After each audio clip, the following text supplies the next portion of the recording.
Hello friends, कैसे हैं आप सब लोग। उम्मीद करती हूँ आप सब लोग बहुत अच्छे से होंगे। अच्छा जी, आज के व्लॉग में मैं आप लोगों के साथ शेयर करने वाली हूँ कि कैसे मैंने अपने चैनल को 4 मंथ्स में ही मोनेटाइज़ किया है। काफ़ी सारे सब्सक्राइबर्स हैं जो मुझे पर्सनल डीएम करके या फिर कॉल करके पूछते हैं कि कुछ टिप्स शेयर कीजिए। सो ऐसा कुछ खास टिप्स तो नहीं हैं, लेकिन हाँ ये है कि कुछ चीज़ें हम अपने चैनल के लिए कर सकते हैं जिससे हो सकता है थोड़ा सा बूस्टअप मिलता हो। वो कुछ टेक्निकल चीज़ें होती हैं जो मैं आप लोगों के साथ शेयर करूँगी, जो मैंने की हैं।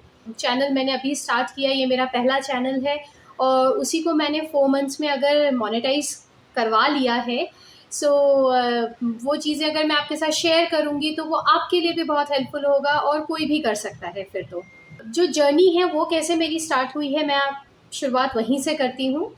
कैसे हुआ था कि लास्ट ईयर 2023 अक्टूबर में मैं अपने एक फ्रेंड से मिली थी जिनका नाम अनन्या पाटिल है, एंड वो भी ब्लॉगर ही हैं। और जब उन्होंने मुझसे शेयर किया कि वो ब्लॉगर हैं और वो ना, तो मुझे बड़ा फ़ैसिनेटिंग लगा, क्योंकि बैक ऑफ द माइंड मेरे भी था कि कुछ ना कुछ मुझे ज़रूर करना है। क्या करना है वो मुझे समझ में नहीं आ रहा था। तो जब उन्होंने बताया कि वो व्लॉगिंग करती हैं, तो मैंने उनसे पूछा क्या मैं कर सकती हूँ, और उन्होंने कहा प्लीज़ करिए, मैं आपको पूरी हेल्प करूँगी। तो उन्होंने मुझे बहुत हेल्प की, टेक्निकली कहिए या कैसे कैमरास, कैसे कैसे शूटिंग करते हैं, कैसे क्या करते हैं वो। यहाँ मैं आप लोगों से, जो मेरे नए लोग हैं जो अभी मुझे फ़र्स्ट टाइम देख रहे हैं, सुन रहे हैं, तो उनसे भी शेयर कर लेती हूँ कि मेरा एक ब्लॉगिंग चैनल है जो मैं अपने लाइफ़स्टाइल को दिखाती हूँ, कुछ रेसिपीज़ शेयर करती हूँ और अपने थॉट्स शेयर करती हूँ, अपना डेली रूटीन शेयर करती हूँ, ऑर्गनाइज़ेशन या क्लीनिंग, जिस तरह की भी एक हाउसवाइफ्स की ज़िम्मेदारियाँ होती हैं वो सारी चीज़ें शेयर करती हूँ उसमें। जब मैंने ये चैनल शुरू किया ना, तो एक्चुअली में अगर आप मेरे चैनल में जाके देखेंगे तो ये चैनल जो है 2017 में मेरे बच्चों ने अपने लिए मेरे नाम से ओपन कर ही लिया था। और वो लोग उस समय कुछ ट्रिक शॉट्स डालते थे उसमें। मैं कभी भी एक्टिव नहीं रही हूँ, मुझे तो पता ही नहीं था यूट्यूब के बारे में, इतनी मुझे कभी नॉलेज ही नहीं थी। एंड लास्ट ईयर जब मैं उनसे मिली, अनन्या जी से मिली, और उन्होंने मुझे समझाया, तो मैंने उसी चैनल को रिफ्रेश करके अपने नाम से करके स्टार्ट किया। एंड आई थिंक अक्टूबर 27 या 28 2023 में मैंने अपना फर्स्ट व्लॉग डाला था। देखिए मुझे डेट भी अच्छे से याद नहीं है but anyways you can consider कि नवंबर से बेसिकली मेरा स्टार्ट हुआ है। इस तरह से मैंने अपना ये चैनल शुरू किया। एंड शुरुआत में तो मुझे ये तक नहीं पता था कि मुझे ट्राइपॉड की ज़रूरत पड़ सकती है। मैंने बस रैंडमली शुरू कर लिया था ये चैनल, जिसमें कि मैं अपने फ़ोन से ही सारी रिकॉर्डिंग करती थी, और फ़ोन से आज भी रिकॉर्डिंग मैं फ़ोन से ही करती हूँ, एडिटिंग भी मैं फ़ोन से करती हूँ। मुझे फ़ोन टू लैपटॉप चीज़ों को ट्रांसफ़र करो एंड देन लैपटॉप में एडिटिंग करो, वो थोड़ा बहुत टाइम कंज्यूमिंग लगता है, मुझे लगता है ये मेरे लिए पॉसिबल नहीं है। तो मैं सारी चीज़ें फ़ोन में ही करती हूँ। तो मैं क्या करती थी, फ़ोन को किसी भी बर्तनों के बीच में सेट करके इस तरह से रिकॉर्डिंग कर रही थी। और एक दो वीडियो रिकॉर्ड करने के बाद ही मैं समझ गई ये पॉसिबल नहीं है, तो वैसे ही मेरी जर्नी शुरू हुई है। इस तरीके से मैंने अपनी व्लॉगिंग और ये शुरू किया, फिर मैंने ट्राइपॉड लिया। लेकिन आज भी मैं अपने फ़ोन से ही रिकॉर्डिंग करती हूँ एंड फ़ोन में ही एडिटिंग करती हूँ। तो इस चीज़ को मैंने थोड़ा ईज़ी वे में ही रखा है, जस्ट बिकॉज़ कि बीइंग हाउसवाइफ़, बच्चे घर पे हैं, सारी ज़िम्मेदारियों को निभाते हुए ये काम करना था। तो मैं बहुत ज़्यादा कुछ कर नहीं सकती थी जिसमें अलग से टाइम निकालो, और बहुत कॉम्प्लिकेटेड बनाने की ज़रूरत नहीं थी। एंड आई एम श्योर मेरी स्टोरी सुनकर आप भी थोड़ा मोटिवेट हो सकते हैं कि ज़रूरी नहीं है कि अगर आपको व्लॉगिंग करनी है तो उसके लिए आपको बहुत सारी चीज़ें चाहिए होंगी। आप एक सिंपल फ़ोन से अपना डेफ़िनेटली घर बैठे अपनी व्लॉगिंग की जर्नी शुरू कर सकते हैं। अब मैं बताती हूँ कि जब मैंने ये चैनल फिर शुरू किया तो हमने टेक्निकल चीज़ें क्या ध्यान दी है ना मैंने। तो वो ये था कि क्योंकि मुझे यूट्यूब का बहुत ज़्यादा नॉलेज नहीं था, तो मैंने थोड़ा बहुत यूट्यूब में ही सर्च किया। जब आप चैनल बनाते हैं ना, तो उसमें कुछ सेटिंग्स होती हैं जिनको आपको ध्यान देना पड़ता है, और उन सेटिंग्स को आपको ऑन रखना पड़ता है, जिसके वजह से आपके चैनल को थोड़ा बूस्ट मिल सकता है। इस चीज़ के लिए ना मैंने एक पर्टिकुलर यूट्यूबर को फॉलो किया था, जिसका लिंक मैं अपने डिस्क्रिप्शन बॉक्स में डाल दूँगी। आप प्लीज़ उन्हें भी फॉलो करना। अगर आपको अपने चैनल में वो सेटिंग सेट करने हैं तो आप डेफिनेटली उनको फॉलो कर सकते हैं। मैंने उन्हीं को फॉलो करके अपने सारे वो जितने भी उन्होंने आई थिंक 10 या 11 सेटिंग्स बताए थे जिनको सेट करना था, उस हिसाब से मैंने सेट किया। दूसरा जो आता है वो है एसईओ, है ना।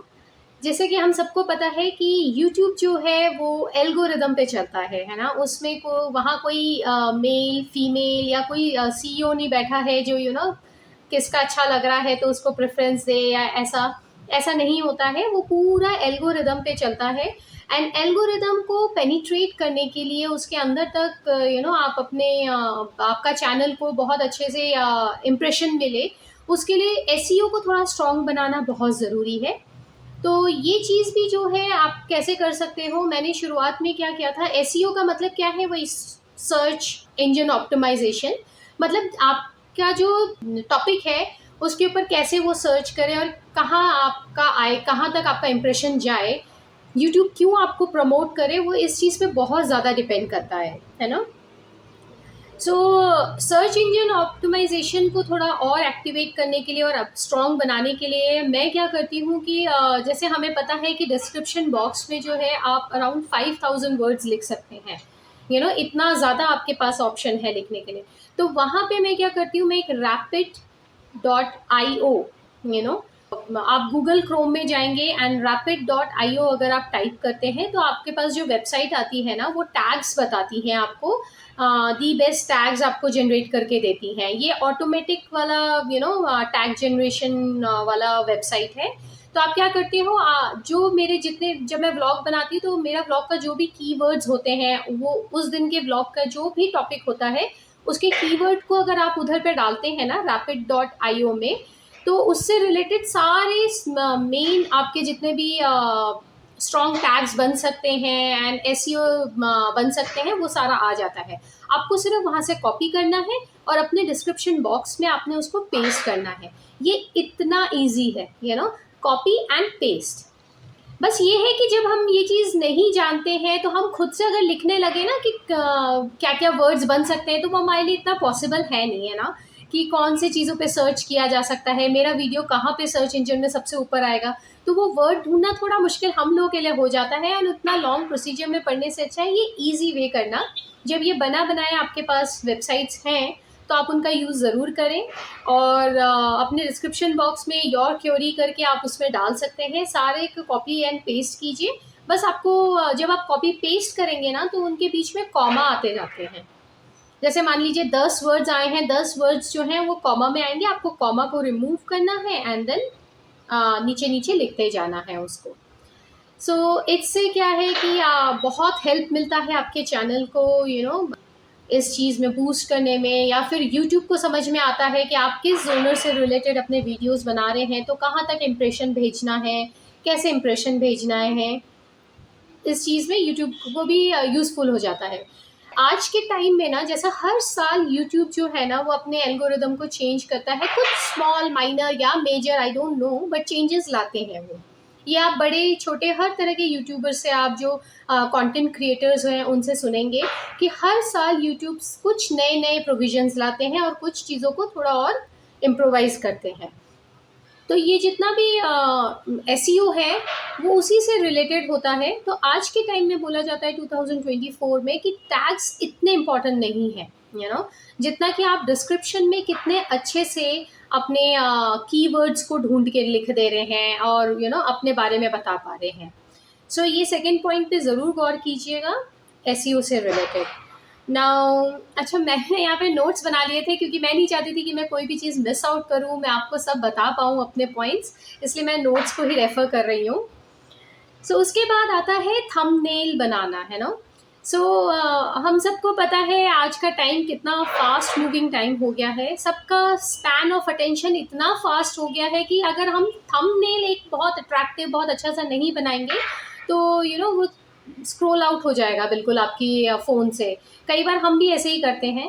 सो इसलिए थंबनेल तो बहुत ज़्यादा इम्पॉर्टेंट है, जो हर कोई बोलता है। और थंबनेल को बनाने के लिए बहुत सारे ऐप्स हैं, जिनमें से एक ऐप है वो है फनपिक करके एक ऐप है, उसको यूज़ करती हूँ और उसी से अपना थंबनेल बनाती हूँ। एंड थंबनेल जो है ना, जब हम बनाते हैं तो उसमें आपको ऑप्शन मिलता है कि आप अपने टॉपिक से रिलेटेड 1 या 2 लाइन में आप कुछ लिख भी सकते हैं। और थंबनेल के नीचे ही आता है टाइटल, यू नो। एंड जैसे कि हमें पता है टाइटल जो है वो सिर्फ 100 वर्ड्स का होता है ना। सो आप 100 वर्ड्स में अपने टाइटल को एक अच्छे से को डिस्क्राइब कर सकते हैं, वो टाइटल में ही है, जो लोगों के लिए कैची होना बहुत ज़रूरी है। अच्छा, मैंने एक चीज़ और नोटिस की है इसमें कि जब आप देखेंगे ना, टाइटल चाहे 100 वर्ड्स आपको अलाउ करे, लेकिन आप 150 वर्ड्स लिखने के बाद आप दिखता कुछ भी नहीं है, दिखता एक ही लाइन है आपका। सो बेटर है कि आप जितना भी क्रिस्प एंड क्लियर अपने व्लॉग में क्या दिखाने वाले हैं उसको उसी लाइन में अगर आप क्लियरली लिख देते हैं, थोड़े अच्छे कीवर्ड्स के साथ, कैची कीवर्ड्स के साथ, तो वो डेफिनेटली लोगों का उस पर ध्यान ज़रूर जाएगा एंड क्लिक करके उसके वो व्यूज़ आपको मिलेंगे डेफिनेटली। तो इस तरह से थंबनेल एंड टाइटल तो है ही बहुत इम्पोर्टेंट। एंड डिस्क्रिप्शन बॉक्स का जैसे मैंने आपको बताया ही था कि आप rapid.io से कीवर्ड्स लेकर उसमें डाल के अपने बारे में थोड़ा सा डिस्क्राइब कर सकते हैं कि आप किस कैसा आपका चैनल है और ये व्लॉग आप किससे रिलेटेड बना रहे हैं, वो चीज़ आप कर सकते हैं। अच्छा जी, अब ये है कि एडिटिंग है ना, व्लॉग कोई भी बनाए, चाहे आप लाइव इस तरह से कैमरे के सामने बोल रहे हैं या फिर आप कैमरे के पीछे वॉइस ओवर देकर बोल रहे हैं, एडिटिंग पार्ट तो आता ही है। अगर हम एडिटिंग अच्छा करें ना, तो हम कंटेंट थोड़ा अच्छा बना पाते हैं, यू नो। सो इसलिए अच्छे से आप उस पर एडिटिंग पे थोड़ा टाइम स्पेंड करें, जो मैं भी कर रही हूँ। मेरे तो बस अभी 5 मंथ्स ही हुआ है, तो मैं बहुत सीखने की कोशिश करती हूँ। और मैं जो ऐप यूज़ करती हूँ वो वीएन ऐप है।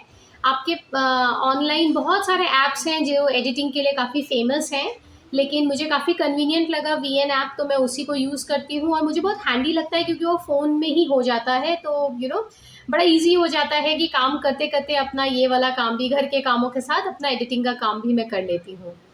तो एडिटिंग पे भी थोड़ा ध्यान दें और उस पर अपने कंटेंट को स्ट्रॉन्ग बनाएं। सो बेसिकली जो मेन इम्पॉर्टेंट पॉइंट आता है वो है कि कहते हैं कि जब तक आपका कंटेंट स्ट्रॉन्ग नहीं होगा, कुछ भी नहीं होगा। तो कंटेंट का स्ट्रॉन्ग होना बहुत ज़रूरी है। कंटेंट किस बारे में है, आपका क्या ओपिनियन उसमें निकल के आ रहा है कि नहीं, वो होना बहुत ज़रूरी है। उस पर थोड़ा ध्यान दें। लास्ट पॉइंट जो मेरे हिसाब से सबसे इम्पॉर्टेंट है, जो मैं आपको टिप के हिसाब से बोल सकती हूँ, वो है कंसिस्टेंसी। यूट्यूब में मुझे एक ही बात समझ में आई है इन 5 महीनों में, कंसिस्टेंसी बहुत ज़रूरी है।